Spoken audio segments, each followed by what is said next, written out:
Hi friends, நம்ம beta ப்ரீடிங்கோட டே 7ல் இருக்கோம். நம்ம குட்டிங்கெல்லாம் ஹேட்ச் ஆகி எல்லாமே ஃப்ரீ ஸ்விம் ஆக ஆரம்பிச்சிருச்சு. ஸோ நம்ம இப்போ நம்மளோட மேலே செப்பரேட் பண்ண போகிறோம்.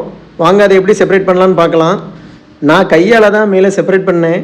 ஏன்னா குட்டிங்கெல்லாம் ரொம்ப சின்னதாக இருக்கிறதுனால நம்ம இப்போ நெட்டை யூஸ் பண்ணோம்னா அதில் குட்டிங்க அடிபடைக்கு வாய்ப்பு இருக்குது. ஸோ நான் கையாலே எடுத்துட்டேன். இவன் தான் நம்ம மேல். அவன் கொஞ்சம் 1 வீக்காக ப்ரீடிங்கில் பிஸியாக இருந்ததுனால கலர்லாம் போய் ஸ்ட்ரெஸ்ஸில் இருக்கான். ஸோ நம்ம இப்போ அவனோட டேங்கில் விட்டுடலாம். எங்கள் ஊரில் நல்லா மழை பெஞ்சிட்ருக்கு, அதனால தான் நான் இந்த கவர்லாம் போட்டு மூடி வச்சுருக்கேன். இந்த டேங்கை பார்த்தீங்கன்னாலே உங்களுக்கு தெரியும், இதில் எப்படினாலும் ஒரு 70லேருந்து 80 குட்டியாவது இருக்கும். இது ஃபஸ்ட் டைம் ப்ரீடிங்கிறனால ஃபீமேல் எக்கு கம்மியாக தான் லே பண்ணியிருக்கு. இவங்க எல்லாருக்குமே நாம் இப்போ ஃபஸ்ட்டு ஃபீடு கொடுக்கலாம். நான் ஃபஸ்ட்டு ஃபீடாக வினிகரிலும் பேபி பிரெயின் ஸ்ட்ரீம் தான் கொடுக்கலான்னு இருக்கேன்.